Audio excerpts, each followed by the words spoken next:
थोड़ा थोड़ा घुमा, थोड़ा घुमा। नहीं नहीं तुम नहीं, सिर्फ ये घुमाए, उठकर घुमा बेटा। मैं फिर पूछ रहा हूं, क्या आप लोग कुछ बाइबल से सीख रहे हैं? मैं कहां से बात कर रहा हूं? और दिक्कत की बात यह है कि मैं 5-6 साल शांत बैठा था, लेकिन मुझे किसी ने छेड़ा है बीच में। तब जाकर मैंने बोला कि ओके, अब इसके ऊपर भी आना पड़ेगा, क्योंकि मैं वैसे ही बहुत बिजी रहता हूँ यहाँ वहाँ काम करते हुए, प्रभु की बात कर रहा हूँ। अगला स्लाइड देखिए, एक साथ पढ़िए प्लीज, 1 2 3 गो। तब मैंने उनसे खुलकर कह दूंगा कि मैं तुमको कभी नहीं जानता। कौन से लोग हैं साहब ये लोग? चमत्कार, दुष्ट आत्मा, भविष्यवाणी। याद आ गया? तब मैं खुलकर कह दूंगा, हे कुकर्म करने वालों, इनिक्विटी, नॉट अधर्म, कुकर्म, अधर्म, गलत काम करने वाले, मेरे पास से आगे का बोलना था, मेरे पास से चले जाओ। देखना चाहोगे कौन कौन? बड़े बड़े प्रचारक, बड़े बड़े आराधक, बड़े बड़े टीवी प्रचारक, महासभा करने वाला कोई भी सेवक क्यों ना हो, प्रभु सबको कहेगा, हे कुकर्म करने वालों, मेरे पास से चले जाओ। इसका डर हमको होना चाहिए। कैसा लग रहा है? मैं चाहता हूं कि आप अपने आप को अभी यहां पे लेकर आओ, और आपको पता चलेगा कि मत्ती 7:23 में यीशु ने ये शब्द क्यों कहा। मैं रिपीट करता हूं, कैसा लग रहा है? आप कुछ चीजें सीख पा रहे हैं? अभी तक क्या पता चला था कि हम जो कर रहे हैं वही करते रहेंगे, लेकिन पता चला हमारा फाउंडेशन ही गलत है। जब आपका फाउंडेशन ही गलत है तो फिर तो मतलब ही नहीं है। हमें अगला स्लाइड देखिए प्लीज। एक ऐसा वचन, मैं थोड़ा वक्त को भी ध्यान में रखूंगा, एक ऐसा वचन जिसको समझना बहुत जरूरी है।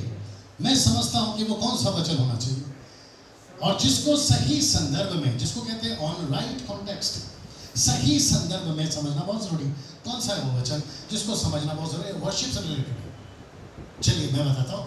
वह है यीशु मसीह जब सामरी औरत से, याद आ गया? मत्ती का किताब, क्षमा करें, यूहन्ना का किताब, उसका 4 अध्याय वचन 23 कहता है, परंतु वह समय आता है, वरन अब भी है, जिसमें सच्चे भक्त पिता का भजन आत्मा से और सच्चाई से करेंगे। ये जो शब्द है ना भजन, इसको समझने की कोशिश करिए। यहाँ भजन का यूनानी अनुवाद है प्रोस्कुनेओ, ये ग्रीक वर्ड है। मैं रिपीट करता हूँ, स्ट्रॉन्ग नंबर है 4352। आप इसको सर्च करिए ग्रीक में, बाइबल में, आपको पता चल जाएगा। प्रोस्कुनेओ, प्रोस्कुनेओ, ये जो शब्द है ये ग्रीक वर्ड है, जिसका मतलब है कि वहां पर जब यीशु ने कहा मेरी आराधना करो, आत्मा से सच्चाई से भजन करो, तो उसका ये मतलब है। और मैं आपको आगे बताऊंगा कि उसका क्या मतलब है। यूहन्ना की किताब जॉन चैप्टर 4 वर्स 24, आइए देखते हैं यहाँ पर इंग्लिश में उसका क्या है। God is a spirit and they that worship him must worship him in spirit and in truth. मतलब परमेश्वर आत्मा है, तो परमेश्वर की आराधना करने वाले भी आत्मा से और सच्चाई से। इसको राइट कॉन्टेक्स्ट में कैसे पढ़ते हैं मैं आपको बता देता हूँ। कॉन्टेक्स्ट रीडिंग मतलब आपको शब्द को समझना होगा कि किस संदर्भ में लिखा गया है। इसको कहते हैं it's being filled with spirit and being directed by spirit and being filled with word of God and directed by word of God. तो सत्य क्या है? वचन। पवित्र आत्मा, आत्मा क्या है? पवित्र आत्मा। तो इसका मतलब है जो राइट कॉन्टेक्स्ट है वो कहता है आत्मा से भरो, आत्मा की अगुवाई में चलो, वचन से भरो, वचन की अगुवाई में चलो। तो इसका मतलब है जब आपको पता चलेगा कि सही कैसे चलना है, तभी आप सही चल पाओगे। अगर आप ही को नहीं पता, गई भैंस पानी में। नाउ इसको देखिए, व्हाट इज वर्शिप। मैं चाहता हूं यहां बने रहे प्लीज। व्हाट इज वर्शिप, पीछे एडजस्ट कर लेना भैया। व्हाट इज वर्शिप, आइए देखते क्या है। Worship is all about God. Whatever we do through worship, it is always about God. मतलब आराधना कुछ नहीं है, आराधना सिर्फ परमेश्वर। आप कुछ भी करते हो तो आपका सेंटर कौन है? परमेश्वर। तो आपको जो भी करना है किसको दिमाग में रखे करना है? परमेश्वर को। और वो जैसा प्रसन्न होता है वैसे आराधना करना बहुत जरूरी है ना। यहाँ पे थोड़ा सा ध्यान देने वाली चीजें, कम से कम 10 हिब्रू वर्ड्स है। There are 10 Hebrew words. सबसे पहला फॉर प्रेज, सबसे पहला तोधा, थैंक्सगिविंग, उसके बाद में हला, जिससे हालेलुया है, जिसका मतलब है फुलिश बिफोर द लॉर्ड, मतलब मूर्खता की तरह परमेश्वर के पास में आना। करार, thrill and dance. Fourth is शबाक, शाउट। फिफ्थ इज जमार, म्यूजिक। 6th इज टका, क्लैपिंग, ताली बजाना। 7वां है यथा, जिसका मतलब है लिफ्टिंग हैंड। विवेक बोल रहा था ना, अपने हाथ उठाकर आराधना करो। 8वां है बराक, बाउ डाउन इन रेवरेंस। 7वां है तहीला, नॉट टकीला, तहीला, जिसका मतलब है सिंग अ सॉन्ग ऑफ प्रेज। और ये रहा 10वां जो कि लास्ट है और इसके ऊपर बात करेंगे, जिसको कहते हैं शखा। बोलिए शखा, जोर से। ओके, प्रोनाउंसिएशन ऊपर नीचे हो सकता है लेकिन यही मतलब है। और जिसको कहते हैं बाउ डाउन इन वर्शिप। आइए देखते हैं Hebrew word for worship in Hebrew शखा, जिसका मतलब है ये, और जिसको कहते हैं fall on the knees and touch the ground with forehead in reference. आप ऐसी आराधना करते हैं। वेट, मैं रिपीट करता हूं, आप ऐसी आराधना करते हैं। तो इसका मतलब है ओल्ड टेस्टमेंट में हिब्रू वर्ड जिसको कहते हैं शखा। क्या ऐसी आराधना आज आपको दिखती है? जो लोग फेसबुक पे हैं, यूट्यूब पे, मैं उनसे पूछना चाहता हूं, ये पास्टर डैनियल राज का नहीं है, ये बाइबल का वचन है। ऐसी वर्शिप आज आपको नहीं दिखती। नाचना दिखता है, गाना दिखता है, धूम धड़ाका दिखता है, लेकिन ये जो रेफरेंस है ना, प्रभु का आदर, कमाल बात करिए, ये नहीं दिखता। हम कैसे भी आते हैं, कैसे भी बैठते हैं, ऊपर से डायलॉग मारते हैं, हम अनुग्रह में जी रहे हैं। परमेश्वर कहता है मेरा ही तो अनुग्रह है। अगर अनुग्रह में जी रहे हो तो मेरा ही अनुग्रह ना, मैंने दिया ना, तो मेरे अनुग्रह को सस्ता बना दोगे क्या? सीधा हमको परमेश्वर का डर होना चाहिए कि नहीं होना चाहिए? तो फिर हम कैसे भी आए, और उसी के चक्कर में गड़बड़ भी तो बहुत कुछ होता है। आते कुछ और है, जाते कुछ और है, आते अकेला है, जाते साथ में। आगे आप समझदार हैं, सीधा। फिर ये रेफरेंस कहाँ से रहेगा ना? इसको देखिए, Greek word for worship is proskuneo. Proskuneo बोल सकते एक बार? प्रोस्कुनेओ, प्रोस्कुनेओ, जिसको कम से कम 61 टाइम्स न्यू टेस्टमेंट में बोला गया। 20 से ज्यादा रेवलेशन में, 16 से ज्यादा मत्ती में। टोटल 61 टाइम्स कौन सा आया? एक साथ बोलो, प्रोस्कुनेओ। इसका मतलब है कि जब सबसे पहला, सेम मीनिंग है उसका, वही मतलब है जिसका, इसका मतलब है कि जब ज्योतिषों ने पूछा, सब लोग ठीक है अभी तक? ज्योतिषों ने पूछा यहूदियों का राजा जिसका जन्म हुआ है कहाँ है? याद आ गया ज्योतिषों का? तब राजा के पास जाकर कहने लगे, क्योंकि हमने पूर्व में उसका तारा देखा, उसको प्रणाम करना है। इसका मतलब है प्रोस्कुनेओ, मतलब हम उसको वर्शिप करने हैं। कैसी वाली वर्शिप? ऐसी वाली। उन्होंने नहीं कहा हम ताली बजाने हैं, सीधे स्वामी। उन्होंने नहीं कहा कि हम लोग चीख में चिल्लाने, हम यहाँ पे प्रोस्कुनेओ करने आए हैं। इसका मतलब है हम उसको छुप कर दंडवत करने आए हैं। ये कहाँ से है साहब? आपका ओरिजिनल ट्रांसलेशन ग्रीक वाला है ना। आगे देखिए, फिर वहां पर saying there is he that is born king of Jewish, for we have seen his star in the east and have come to what? Worship him. What is that? Proskuneo. Proskuneo. Matthew chapter 2 verse 2. इसका मतलब है उनको भी पता था कि आराधना क्या होती है, और उसने ये कहकर उन्हें बैतलहम भेजा। किसने? राजा हेरोदेस ने। उसने कहा कि जाकर बालक के विषय में ठीक ठीक मालूम करो, और जब वो मिल जाए तो मुझे समाचार दो, ताकि मैं भी आकर, ये शब्द पढ़िए, प्रणाम करो। मतलब राजा हेरोदेस कहता है मैं भी उसको आकर प्रोस्कुनेओ करना चाहता हूं, मैं भी आकर उसके सामने झुकना चाहता हूं। तो ये थी वर्शिप अभी तक। आगे देखना चाहोगे? Read this. और उस घर पर पहुंचकर उस बालक को उसकी माता मरियम के साथ देखा, मुंह के बल गिरकर। ये कभी ध्यान दिया आपने? कैसी होती है आराधना? मुंह के बल गिरकर उसे प्रणाम किया, जिसका मतलब है प्रोस्कुनेओ। ये थी उनकी वर्शिप। वो छोड़िए, इसको देखिए। तब यीशु ने शैतान से कहा, हे शैतान, याद आ गया 40 दिन के फास्टिंग में, हे शैतान दूर हो जा, क्योंकि लिखा है। कहाँ लिखा है? ओल्ड टेस्टमेंट में। क्योंकि लिखा है, शखा, क्योंकि लिखा है कि तू प्रभु अपने परमेश्वर को प्रणाम कर और केवल उसी की उपासना कर। प्रोस्कुनेओ। वो छोड़िए साहब, इसको देखिए। जब पहलेटे को जगत में फैला, इब्रानियों की किताब, परमेश्वर बात कर रहा है, हिब्रू 1:6 कहता है, जब पहलेटे को जगत में फैल आता है तो कहता है कि परमेश्वर को के सब स्वर्गदूत उसे, यानी यीशु को दंडवत करे। प्रोस्कुनेओ, उसको दंडवत करे। खुद परमेश्वर बोल रहा है। इसको देखिए, तब 24 प्राचीनों ने सिंहासन पर बैठने वाले के सामने गिर पड़ेंगे, जो युगानुयुग जीवित है उसको प्रणाम करेंगे। What is that? प्रोस्कुनेओ, झुककर धन्यवाद करेंगे। इसको देखिए, चारों प्राणियों ने आमीन कहा, 24 प्राचीनों ने गिर कर मैं रिपीट करता हूं, शब्द देखिए कैसे। और यहां पे क्या चल रहा है आशिक, अब सोच के देखो।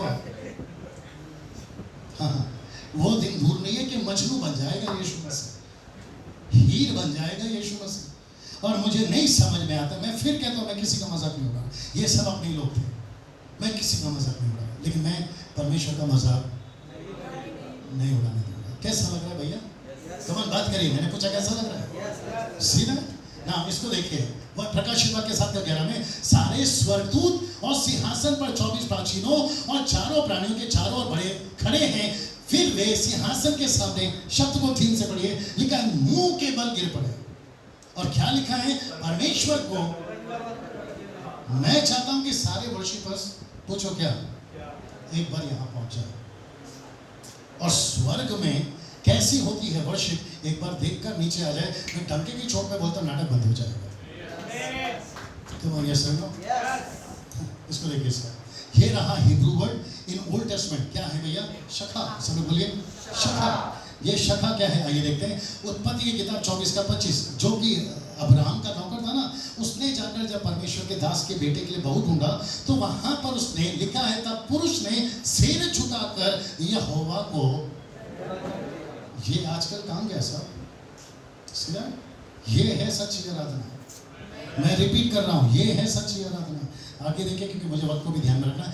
Yes, I believe that in the Old Testament we have scriptures for singing, dancing, shouting and making music for the Lord. Yes, I believe. मैं रिपीट करता हूँ, फेसबुक वालों, यूट्यूब वालों, मैं विश्वास करता हूँ, डैनियल राज विश्वास करता है कि हमारे पास में ओल्ड टेस्टमेंट में सिंगिंग के वचन हैं, आपके डांसिंग के वचन हैं, आपके शाउटिंग के वचन हैं। आप देखना चाहोगे कुछ उदाहरण? इसको देखिए, ये था जोशुआ, यहोशू, यरीको की दीवार। आपको पता है यहोशू का छठवां था, सब ठीक है पीछे? यहोशू के छठवां वचन 1 में जब यहाँ पे दीवार को गिरानी थी तो आपको पता है परमेश्वर ने क्या कहा? उन्होंने 2 बातें कही, बोली तुरी फूको और जोर जोर से चिल्लाओ। मैं रिपीट करता हूँ, क्या कहा उन्होंने? तुरी फूको और जोर जोर से चिल्लाओ। ये कौन सा वाक्य है? Old testament. यहाँ क्या हुआ था? तुरी फूकी गई थी, एग्री करता हूँ। यहाँ क्या चिल्लाया गया? जोर जोर से चिल्लाया गया, एग्री करता हूँ। और आपको पता है क्या गिरा? दीवार गिर गई। हमारे सुनो, दूसरा देखिए, ये व्यक्ति को देखिए, आपको पता चल गया होगा ये चित्र देखकर, एक ऐसा संदूक था जिसका नाम है एबेद-एदोम। और उसके घर पर जब ये संदूक पहुंच गया तो राजा दाऊद को खबर पता चली कि एबेद-एदोम के घर पे आशीष आ गई। तब राजा दाऊद ने, आपको पता चल गया होगा राजा दाऊद है ये चित्र, मुझे कोई और नहीं मिला, ये चित्र है ये। और ये चित्र में आप देख सकते हैं कि राजा दाऊद नाच रहा है। और आपको पता है दूसरा सैमुएल 6:14 में यहाँ पर तन मन से नाचा। ये तन मन से नाचता रहा, कपड़े तक उतर गए और खिड़की से मैडम देख रही है, उसकी पत्नी जिसका नाम है मिकल। और उसके बाद में जब उसने ऐसे कमेंट पास किया तो लाइफ में कभी उसको वापस बच्चा नहीं हुआ। ये सब आपके बाइबल में है। मेरा प्रश्न है, ये नाचा? सब लोग ऐसे करो यस? इसको ध्यान में रखना, बाद में बताऊंगा। अब इसको देखिए, यहोशापात के समय में जब यहोशापात राजा था, दूसरा राजा की किताब 6वां वचन 1 में, यहाँ पर भी लोग नाचे हैं, गाए हैं, तुरियां फूकी है। क्यों? क्योंकि युद्ध लड़ना था। अब इसको देखिए साहब, आपको मजा आएगा। ये चित्र देखकर पता लगाइए ये लोग कौन है, ये दोनों जन, पौलुस और सिलास। ये व्यक्ति कौन है? जेलर। मेरा एक प्रश्न है, इसको लेकर बहुत सारे प्रचारक, क्षमा करें, वर्शिपर्स कहते हैं कि पास्टर डैनियल गीत गाकर लोगों का उद्धार हुआ। अब यहाँ पे मजा आएगा, सुनना चाहोगे? मैं रिपीट करता हूँ, गीत गाकर यहाँ पे जेलर का उद्धार हुआ है। सब लोग जरा पीछे ध्यान से सुनिएगा। कहते हैं कि पौलुस और सिलास ने गीत गाया। मैं आपसे कुछ पूछूंगा, पूछ सकता हूँ? क्या यहाँ पौलुस ने गीत गाया या प्रार्थना किया? जोर से, पक्का?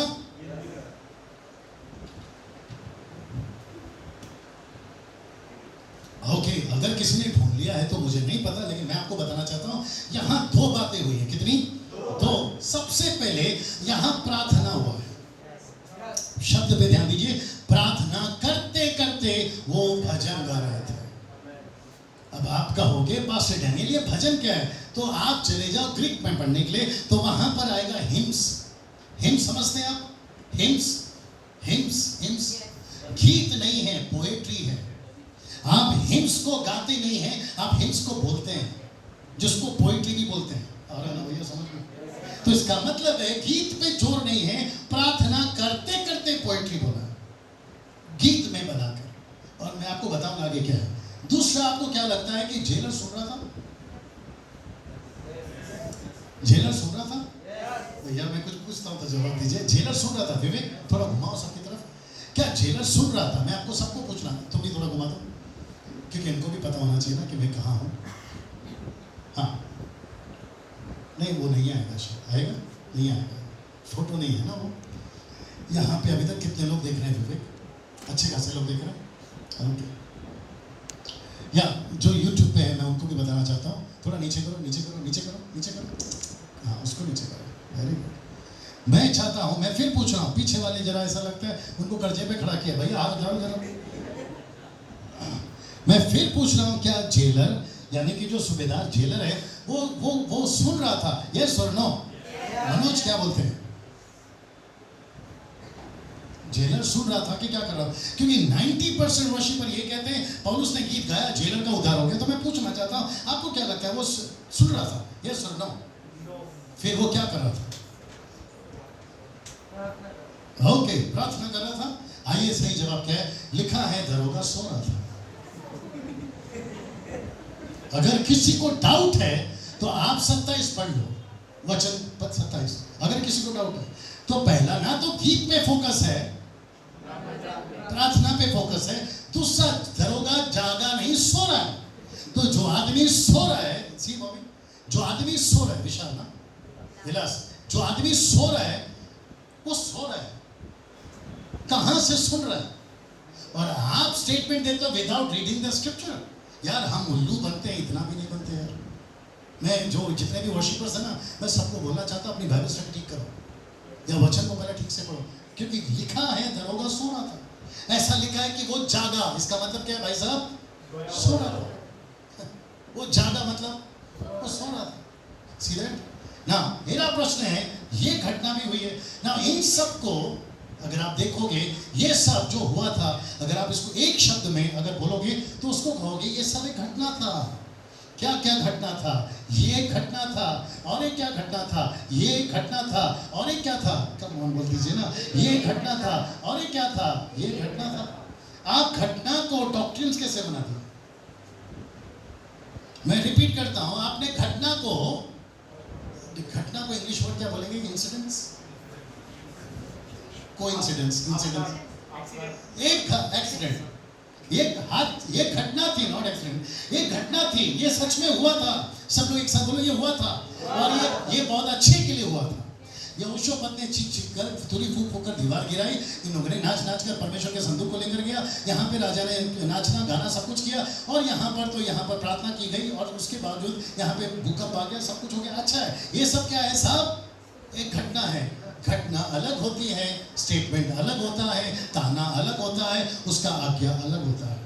आप सबको मिक्स क्यों कर रहे हैं? आदत तो तब हो गई, कहते दाऊद की तरह नाचूंगा, दाऊद की तरह गाऊंगा, बहुत जोरों में चल रहा है। शोले पिक्चर इतना हिट नहीं हुआ जितना। सोचो अगर दाऊद को यहाँ पे ला दिया तो बोला तुम लोग मेरी तरह तो नाच ही नहीं रहे। बोला क्यों? कपड़े कहाँ उतारे? अगर दाऊद की तरह नाचना है तो कपड़े उतारने पड़ेंगे। अच्छा, पुरुष कपड़े उतारे समझ में आता है। आगे आप समझदार है, आगे नहीं बोलना चाहता हूँ, क्योंकि आजकल महिला भी बोलती है मैं भी दाऊद की तरह नाच रही हूँ, तो ऊपर से दाऊद बोलेगा फिर ये क्या है? कितने लोगों को समझ में आ रहा मैं क्या बात कर रहा हूँ? मैं बाइबल के अंदर से बात कर रहा हूँ, बाहर से नहीं। आप है मेरे साथ में, क्योंकि बहुत सारे लोगों ने बहुतों को बिगाड़ दिया है। मैं समझता हूँ कि सफाई अभियान याद आया कुछ? स्वच्छता अभियान याद है ना? 2019 को मैंने यही डाला था। इसको अभी सफाई करने का टाइम आ गया। मैं तो लग पड़ा हूँ, किसको किसको मेरा साथ देना है, झाड़ू लेकर आप आ सकते हैं। मैं रिपीट करता हूँ, ये सब क्या है? जो से बोलता हूँ घटना, मैं वक्त को ध्यान में रखा हूँ ना।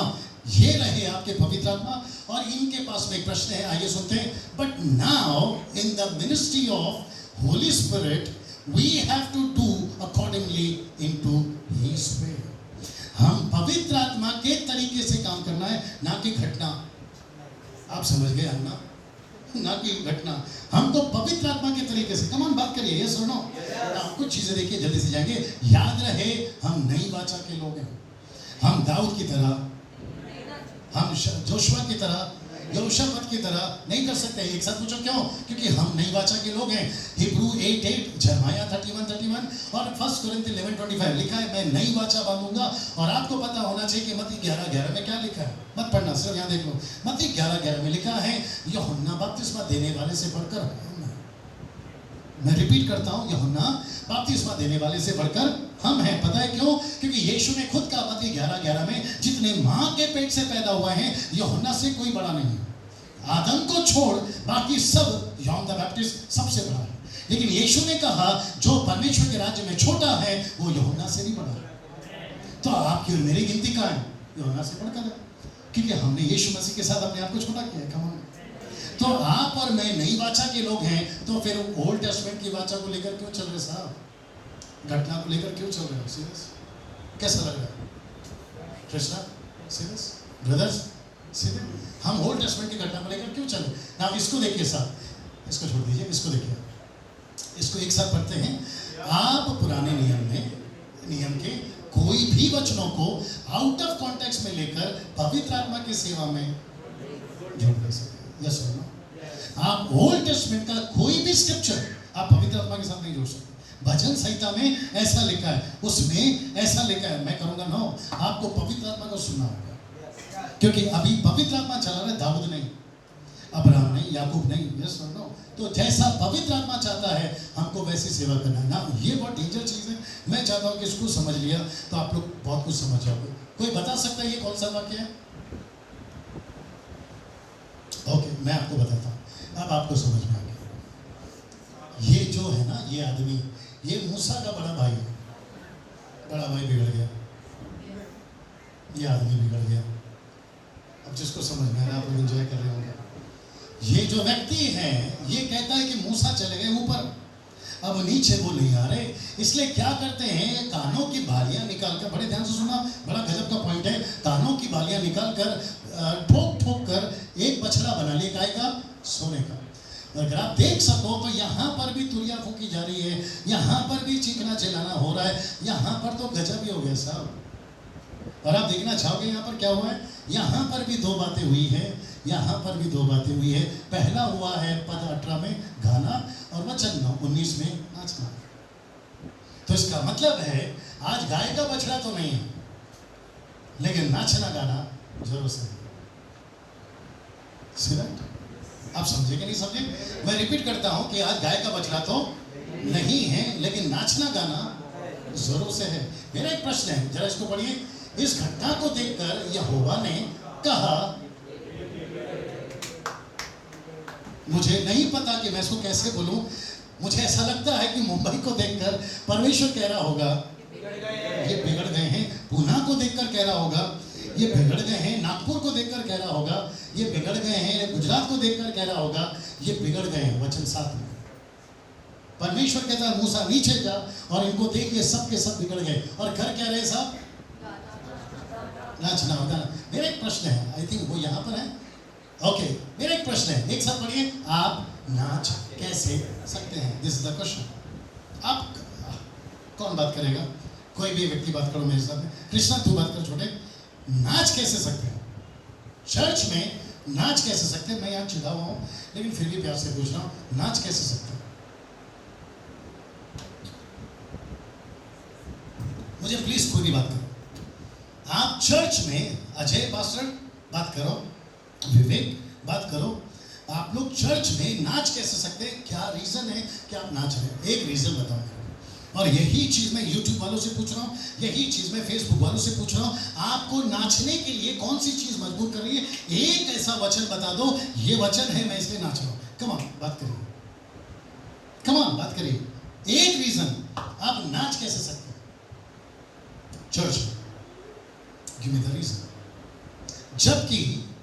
जबकि देखा आपने, जबकि पिता रो रहा है, यिर्मयाह की किताब 14 का 17, जबकि पुत्र प्रार्थना कर रहा है दिन रात, इब्रानियों 7:25, और पवित्र आत्मा आहें भर भर कर विनती से आहें भर भर कर जो जो जो विनती से बाहर है हमारे लिए प्रार्थना कर रहा है, विनती कर रहा है। मैं फिर पूछूंगा एक साथ, आप नाच कैसे सकते हैं? जिसके लिए नाच रहे हैं जो से वो रो रहा है, जिस यीशु के लिए नाच रहे हैं वो प्रार्थना कर रहा है। जिस पवित्र आत्मा को कहते हैं मैं आत्मा से भर गया हूँ, वो खुद ही प्रार्थना कर रहा है। वो भी आहें भर भर कर। इंग्लिश में लिखा विद द ग्रोनिंग हार्ट्स, मतलब सिसकना, आहें भरना। वो खुद ही रो रहा है, तो आप नाच कैसे सकते हैं? मैं वापस पूछ रहा हूँ यार, क्या चीज़ है जो हमको नाचे? मैं अपने आप को भी गिनती कर रहा हूँ, 5-6 साल पहले मैंने भी किया। और हम लोगों को इनकरेज करते हैं कि नाचो। तो मैं फिर पूछ रहा हूँ, आपको कौन सी चीज़ मजबूर कर रही है नाचने के लिए? प्लीज़ मुझे एक रीज़न दीजिए, मुझे एक रीज़न दीजिए। ये जो भाई साहब बीच में बैठे, भाई साहब आप चश्मा पीछे या बच्चे के साथ जो भाई, हाँ आप अपना हाथ उठाएं प्लीज़। एक बार खड़े हो जाइए अगर आपको एतराज़ ना हो। मारो कैमरा, मारो उनके ऊपर। मेरा एक प्रश्न है भाई साहब, आप अपने बच्चे के साथ हैं, आपका बच्चा है, वो आपका बच्चा है, ओके। वही बच्चा अगर 2 घंटे के लिए भयंकर पेट दर्द से तकलीफ में आ जाए, तो क्या उस दिन या उस वक्त में आप बिरयानी ऑर्डर देकर मंगाओगे? क्यों? क्यों? क्योंकि 2 घंटा वो बच्चा तकलीफ में है, उसके बाद में हम बिरयानी क्या जो चाहिए खा सकते हैं, लेकिन अभी वक्त सही नहीं है। कमाल ये सुनो, आपका नाचने का फंडा मेरे पास नहीं है। आप क्यों नाचते हैं मुझे नहीं पता, लेकिन मुझे इतना पता है कि आप नहीं नाच सकते। सब लोग पूछो क्यों? अभी तो बताया ना, वो रो रहा है। आप बैठ जाइए सर। वो रो रहा है, पुत्र प्रार्थना कर रहा है, पवित्र आत्मा प्रार्थना कर रहा है। और वो छोड़िए, लूसीफर बाहर धांगड़ कर रहा है, तांडव मचा रहा है। आपने अभी जुलूस देखा कि नहीं देखा? वो जुलूस को देखकर मैं अंदर बैठकर यही प्रार्थना करके, प्रभु इनकी आंख कब खुलेगी? आपने देखा कि नहीं देखा? मेरा प्रश्न है, बाहर सब बिगड़ रहा है, नंबर 1। ऊपर पिता रो रहा है, पुत्र रो रहा है, नीचे पवित्र आत्मा प्रार्थना विनती में लगा है। आपको नाचने की वजह क्या मिल गई? अजय प्लीज।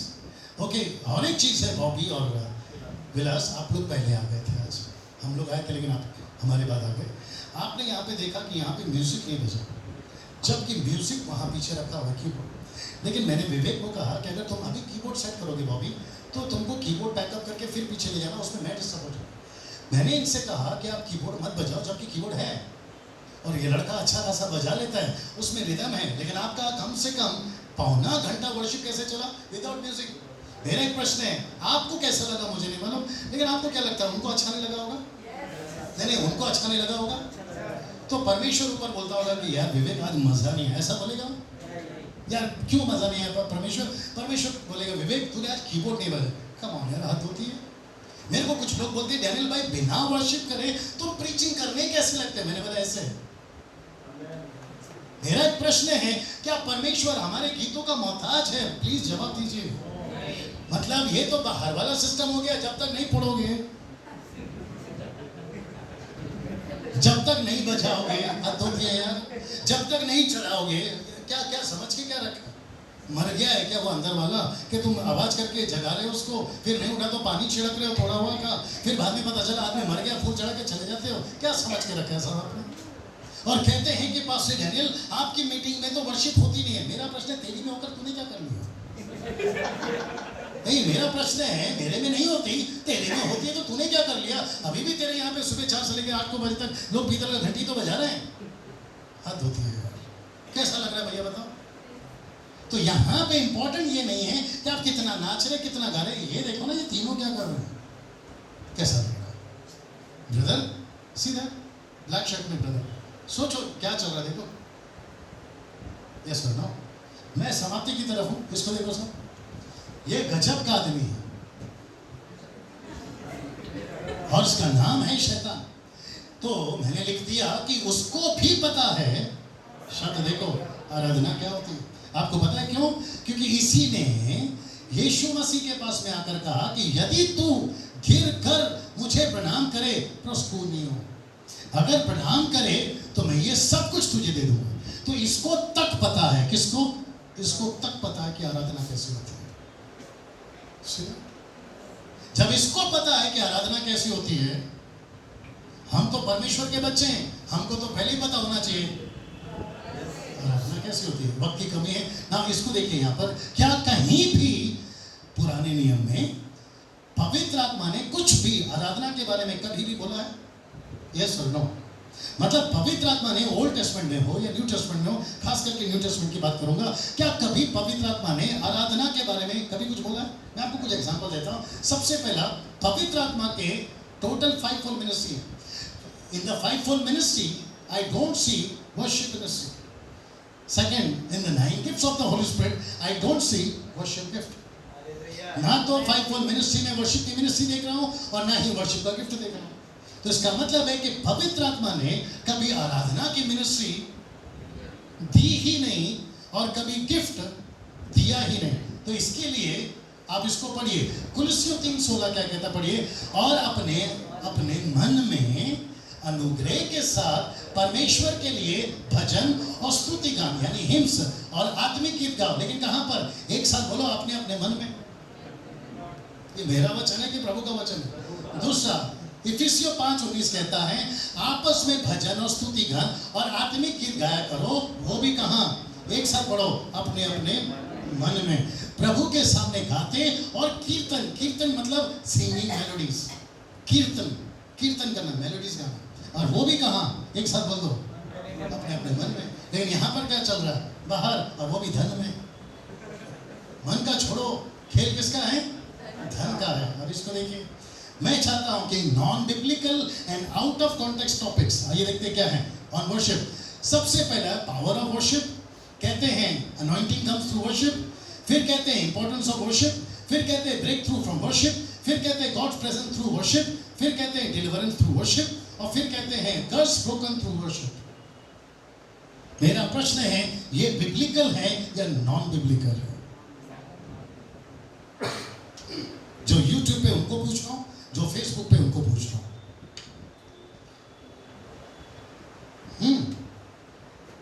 आपको जवाब देना है, ये बिब्लिकल स्टेटमेंट्स है या नॉन बिब्लिकल? अगर आप पूछोगे पास्टर डैनियल इसका कोई भी वचन है, मेरे पास जवाब एक ही है, नहीं है। We don't have scriptures. मुझे ताज्जुब होता है जब लोग कहते हैं अनॉइंटिंग कम्स थ्रू वर्शिप। ये बिब्लिकल नहीं है साहब। आपको मैं चैलेंज देता हूं, ओपन चैलेंज देता हूं फेसबुक यूट्यूब वालों, अगर आप में से किसी को मिल जाए इनमें से एक भी वचन जो मूछ नहीं आ रही है वो काट लूंगा। डंके की चोट पे बोल रहा हूं, ओपन चैलेंज है आपको। मुझे कोई वचन निकाल के बता दे कि अनॉइंटिंग वर्शिप जो है वो अनॉइंटिंग जो है वो वर्शिप से आता है, पावर जो है वो वर्शिप से आता है, प्रेजेंस जो है वो वर्शिप से आता है, ब्रेक थ्रू जो है वो वर्शिप से आता है। वचन निकाल के बता। तो इसका मतलब क्या पता है? इसको कहते हैं वचन में से जोड़ना और वचन में से निकालना। तो ना तो आप जोड़ सकते हैं ना तो आप निकाल सकते हैं। तो आप एडिंग और फिर डिवाइडिंग क्यों कर रहे हैं? कैसा लग रहा है भैया? बात करो सीधा। इसको देखिए, let me tell you, praise and worship is not a ministry but it's a part of ministry. मैं रिपीट करता हूं, worship is not a ministry but it's a what? Part of worship, a ministry. आप इसको ministry बनाकर पूरी जिंदगी वो नहीं कर सकते। पता है क्यों? आइए देखते हैं non biblical statements from worshippers. सबसे पहला, दे से, ये थोड़ा इंटरेस्टिंग है, they say that in heaven we have to do only what? Worship, so we are practicing here. हमको स्वर्ग में सिर्फ आराधना करनी है, इसलिए हम यहां पर क्या कर रहे हैं? प्रैक्टिस कर रहे हैं। मैं उनसे फिर पूछूंगा, वचन निकाल के बताओ। दूसरा, कहते हैं, विचित्र लोग हैं ये लोग, कहते हैं and also they say I have born for worship and I will die for worship. जबकि वचन कहता है मेरे लिए जियो, मेरे लिए मरो। लेकिन ये लोग कहते हैं प्रभु आप बाजू में रहो, हम आपकी आराधना के लिए जिएंगे, आराधना के लिए मरेंगे। कितने ऐसे हैं नागपुर से, मुंबई से, पुणे से, गुजरात से, बेंगलोर से, दिल्ली से, नॉर्थ से, कितने लोग हैं जो 24/7 यही करते रहते हैं। मैं उनसे पूछना चाहूँगा, आपके पास में एक वचन है तो निकाल के बताओ। अब मेरे पास में वक्त नहीं है, नहीं तो मैं और एक स्लाइड बना था। कहते हैं कि स्वर्ग में स्वर्गदूत गाना गा रहे हैं। मैंने बोला निकाल के बता दे। दिन रात पवित्र पवित्र नहीं, कहते हैं कि गाते हैं? कहते हैं। प्रकाशित वाक्य इसका 4 अध्याय वचन 20, रेवलेशन चैप्टर 4:8, वहां लिखा है holy holy, they are not singing but they are saying. वो पवित्र पवित्र कहते हैं, गाते नहीं हैं। अब एक आदमी ने मेरे से बीच में फेसबुक में सवाल किया, मैंने बोला बाइबल ठीक से पढ़, उसके बाद में गुल्लो हो गया। अब दिक्कत क्या है पता है ब्रदर? नाम भूल गया। विलास। दिक्कत क्या मालूम है, जिसको 18 पता है उसको 17 सिखा रहा है। आप नहीं समझे शायद। जिसको 18 पता है उसको पूछ रहे 17 पता है। अबे 18 तक जा चुका, तू किधर है?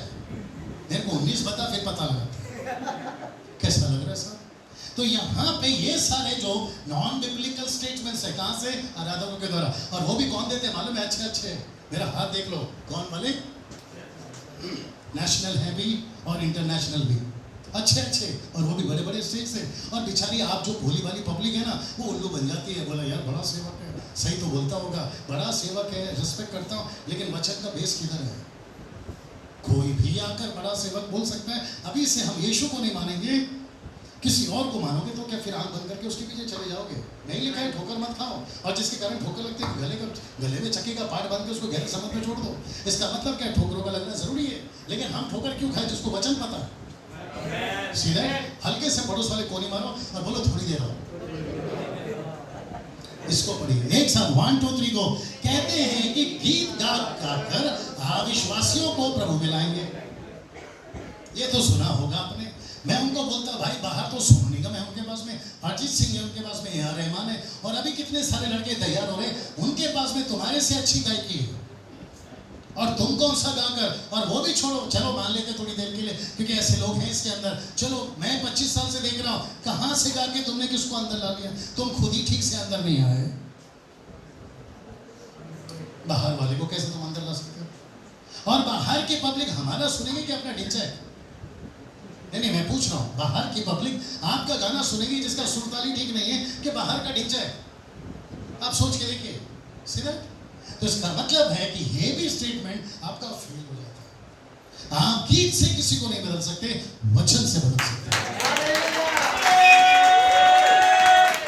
मैं रिपीट करता हूं, आप गीतों से नहीं बदलते हैं। एक आदमी बोलता है पूरी जिंदगी गाता रहूंगा, गा गा कर बताऊंगा, गवाही से बताऊंगा, इससे बताऊंगा, उससे बताऊंगा। ऊपर से परमेश्वर ने बोला जो पत्थर दिया उसी पे बनाना भाई। अपना फाउंडेशन याद आया कि नहीं है? फाउंडेशन, जो फाउंडेशन है उसी पे इमारत बनाना। अलग से इमारत क्यों बनाए? लकड़ी घास का पता चल जाएगा, सोना चांदी का पता चल जाएगा, और जिस दिन आग आएगी उस दिन तो मजा आएगा। और आज का रिपीट टेली का सौदा होगा। परमेश्वर बोलेगा यहाँ पे बताया था डैनियल में, और आप लोग सब आए थे उसमें। यहाँ पे भीड़ उतनी नहीं है, एसी हॉल नहीं है, क्योंकि अपने पास पैसा नहीं है, नहीं तो हम भी कर लेते हैं। और जिसने किया उन्होंने क्या कर लिया वो बात अलग है। इसको पढ़िए साहब। कहते हैं कि इसको पढ़िए, कहते हैं कि अगर आप दुखी हैं मेरे गीत, कहते हैं कि अगर आप दुखी हैं तो मेरे गीत सुनिए। और दूसरा ये भी कहते हैं कि मेरे गीत सुनोगे तो आपको आशीष मिलेगी। सुना है कि नहीं सुना है? मेरा एक प्रश्न है, आइए देखते बाइबल क्या बोलती है। देखना चाहोगे? बाइबल कहती है, याकूब की किताब उसका 5वां अध्याय वचन 13, यदि तुम में कोई दुखी हो तो वो गीत सुने। आमीन। आइए देखते हैं क्या लिखा है। प्रार्थना करो। हम लोग क्या बोल रहे हैं? अगर आप दुखी हैं तो क्या करो? मेरा गीत सुनो। बाइबल कहती है दुखी हो तो क्या करो? प्रार्थना करो। आगे सुनिए, यदि आनंदित हो तो वह क्या करे? स्तुति के भजन गाए। भजन मतलब क्या? हिम्स। और वो खुद गाए। आप नहीं समझे? दूसरा गाए, मैं क्यों सुनो? यहां लिखा है वो स्तुति के भजन गाए, वो खुद गाए। यहां नहीं लिखा है कि वो अगर आनंदित है तो वो सुने। ए भाई आ रही है ना मेरी बात समझ में? आपको सुनने के लिए नहीं बोला है, आपको खुद गाने के लिए बोला है। यहाँ पे स्टेटमेंट क्या है? बॉबी लोग कहते हैं अगर आप लोगों को आशीष चाहिए मेरा गाना सुनो। मैं आपको सब बताऊँ, ये सब नाटक बंद करिए। पूछो कौन सा? मेरा गाने को सब्सक्राइब करो, आपको आशीष मिलेगी। आप 10 लोगों को भेजो, आपको आशीष मिलेगी। आप मेरे गाने को डाउनलोड करो। एक आदमी तो हद है, नाम नहीं बताऊंगा नहीं तो गड़बड़ हो जाएगी। एक आदमी बोलता है जब तक मैं ये गाना गाता नहीं हूँ प्रभु की उपस्थिति आती नहीं। मतलब तूने प्रभु को खरीद के रखा हुआ है यार। ये आपको नहीं लगता है गड़बड़ वाला स्टेटमेंट है? मैं जब तक ये गीत नहीं गाऊंगा, तुम समझ गए, मैं जब तक ये गीत नहीं गाऊंगा परमेश्वर की उपस्थिति आती नहीं है। मतलब हम जो गा रहे वो ऐसे ही है, और तू अकेला गाता है उसको नीचे लेकर आता है। चल तू लेकर आता है, लेकिन जहां तू गाता है वहां पे क्या आप मेरे साथ में दिमाग बहुत खराब होता साहब। ऐसे स्टेटमेंट सुनता हूँ और फिर पता चलता है कि नॉन बिब्लिकल्स ये सारे स्टेटमेंट्स हैं। मैं फिर पूछूंगा अगर दुखी है तो क्या करना है? तो गीत गाना या गीत गाना सुनना बंद करिए, प्रार्थना में बैठिए ना। आपको परमेश्वर अच्छे से अच्छी चीजें बताएगा। कमाल सुनता हूँ। और ये चक्कर में होता क्या मालूम है, हम गीत ही सुनते हैं, प्रार्थना करना भूल जाते हैं। अब इसको देखिए, किधर की पहले पी लेता हूँ थोड़ा सा, क्योंकि ये बहुत जोरों से चल रहा है आजकल। दिखाओ दिखाओ उसको, दिखाओ अच्छे से।